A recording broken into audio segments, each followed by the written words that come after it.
অন্ধ কানুন কলা চৰকাৰ বেঙেৰা ৰাইজক বেঙেৰা কৰি প্ৰশাসনে এইটো কৰি আছে গতিকে ইয়াৰ এটা সুবিচাৰ কৰিব বুলি মই আশা কৰিলোঁ এই কলা চৰকাৰখনক আৰু অন্ধ কানুনক লৈ পেলাই যাতে আমাক অত্যাচাৰ নকৰে সেইটোৱে কওঁ আপোনালোকৰ ওচৰত যে আপোনালোকৰ থুই দি যাতে আমি সেইখন তেওঁলোকে গম পায় আৰু ইয়াৰ প্ৰশাসনে ইয়াৰ বিষয়ে অলপ জানক আমি কি কৰিছোঁ কেনেকৈ ইয়াতে ডেইলি এভাৰেজ চালে 100 মানুহ হয় 100 মানুহে ক'ত যাব 8-9টা ৱাৰ্ডৰ পৰা মানুহ আহে ইয়াতে ইয়াৰ কমিটিয়ে নাজানে আজি কমিটি সোধোতে কমিটিয়ে কৈছে আমি নাজানো তে জানে কোনে তেতিয়াহ'লে কৰিলে কেনেকৈ কি হিচাপত কৰিলে এইটো কথা কৈ থাকিলে বহুত ওলাই গতিকে তেখেতসকলে ইয়াৰ বিষয়ে অলপ চিন্তা চৰ্চা কৰক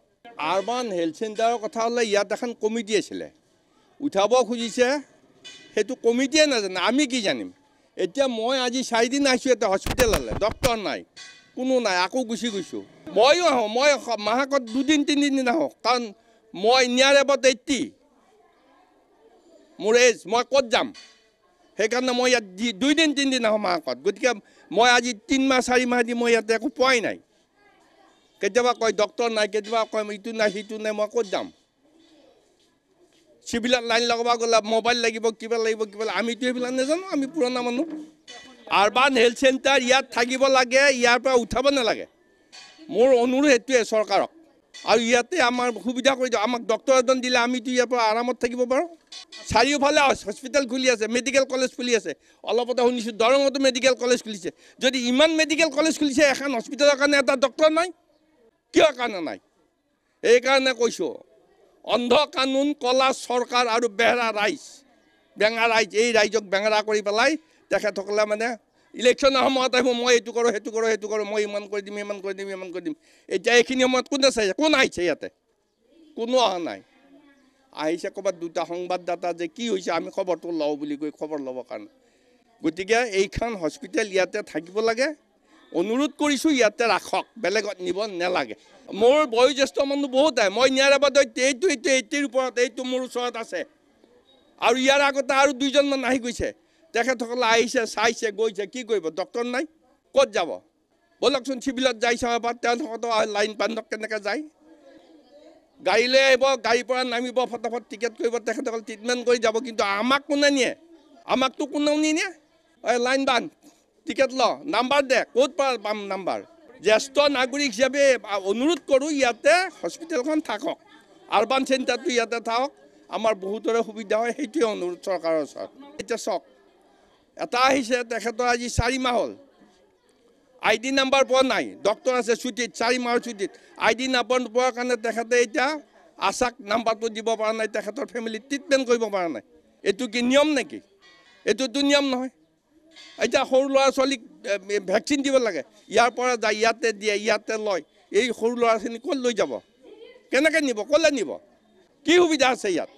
ওচৰৰ কাৰণে এখন ৰিক্সা বা কিবা এখনত আহি ইয়াতে আমি লোৱা যায় কিন্তু আমি বাহিৰত যাব নোৱাৰোঁ যথেষ্ট সুবিধা অলপ নহয় এইটো যে সুবিধা পোৱা গৈছিলে কিন্তু আজি যে এইখন ইয়াৰ পৰা উঠাব খুজিছে কি কাৰণত উঠাব খুজিছে সেইটো জানিব নোৱাৰিলোঁ আৰু ইয়াৰ কমিটিয়ে নাজানিলে কথাটো মই আমাৰ 2 নম্বৰ ৱাৰ্ডৰ বাসিন্দা এজনী আশাকৰ্মী হয় আমাৰ ইয়াতে আৰবান হেল্থ চেণ্টাৰৰ পৰা আমি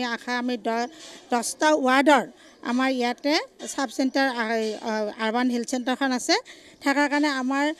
21জনী আশাকৰ্মী বহুত সুবিধা হয় সুবিধা মানে বিশেষকৈ প্ৰেগনেণ্ট মাদাৰখিনি আৰু বয়সস্থ মানুহখিনি আমি প্ৰত্যেক শনিবাৰ কৰি বয়সস্থ মানুহখিনিক আমি ইয়াতে আৰবান হেল্থ চেণ্টাৰত লৈ আহোঁ চুগাৰৰ পৰীক্ষা কৰা বা চুগাৰ প্ৰেছাৰ আৰু তেওঁলোকৰ বহুত আমাৰ এটা সুবিধা হয় আৰু প্ৰেগনেঞ্চি মাদাৰখিনি আমি চিভিলত যদি লৈ যাওঁ আমি ইমান দীঘল লাইন পাতিব লাগে এই পৰীক্ষাকেইটাৰ কাৰণে চিভিলত সব মানুহ পৰীক্ষা একেলগে লাইনত থাকিব লাগে যদি প্ৰেগনেঞ্চি মাদাৰখিনি আমি আগবঢ়াব যাওঁ কয় নাই বাইদেউ নহ'ব লাইনত থাকক আমাৰ ইমান অসুবিধা হয় আৰু ইয়াতে আমাৰ সবখিনি পৰীক্ষাই হয় আমাৰ লেবাৰ ৰুম আমাৰ ইয়াতে সব সুবিধা আছে আমাৰ ভেকচিনৰ সুবিধা আছে আমি বাচ্চাখিনি প্ৰত্যেক বুধবাৰে আমি বাচ্চাখিনি লৈ আহোঁ প্ৰেগনেঞ্চি মাদাৰ আমাৰ এণ্ট্ৰি হয় আৰু আমাৰ বাচ্চা সকলোখিনি আমাৰ 10টা ৱাৰ্ডৰ বাচ্চা আমি ইয়াতে ভেকচিনৰ আমাৰ ব্যৱস্থা আছে ইয়াৰ পৰা আমাৰ সবখিনি সুবিধা পাওঁ আৰু যিমান বয়সস্থ মানুহখিনি আমাৰ প্ৰত্যেক শনিবাৰে আমাৰ ইয়াতে আমি চাৰিগৰাকী আশাকৰ্মীয়ে লগ হৈ কিনে আমি ইয়াতে আনো। এইটো শনিবাৰে যদি আমি 4গৰাকী আশাকৰ্মী আনো, নেক্সট শনিবাৰে আকৌ 4গৰাকী আশাকৰ্মীয়ে বয়সস্থ মানুহখিনিক লৈ আহোঁ, প্ৰেগনেঞ্চি মানুহখিনি লৈ আহোঁ, NCC কৰিব আনো, পৰীক্ষা কৰিব আনো। আমাৰ ইয়াতে বহুত সুবিধা। আমি যদি চিভিলত যাব লগা হয় আমাৰ বহুত অসুবিধা হ'ব। আমি প্ৰেগনেঞ্চি মানুহখিনি আমি লৈ খাৰা হৈ থাকিব লাগিব লাইনত, বয়সস্থ মানুহখিনি লৈ খাৰা হৈ থাকিব লাগিব। কোনো আমাক সুবিধা নিদিয়ে, কোনো আমাক সহায় নকৰে। সেইকাৰণে আমাক আৰবান হেল্থ চেণ্টাৰখন অতি জড়িত,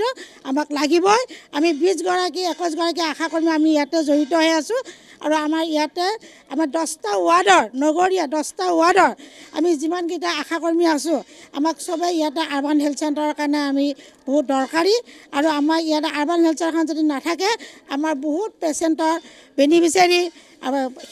বাচ্চাবিলাকৰ, প্ৰেগনেঞ্চি মাদাৰ, বয়সস্থ সকলোৰে অসুবিধা হ'ব। আমাক আৰবান হেল্থ চেণ্টাৰখন লাগিবই আৰু ইয়াৰ পৰা ক'তো নিব নোৱাৰে।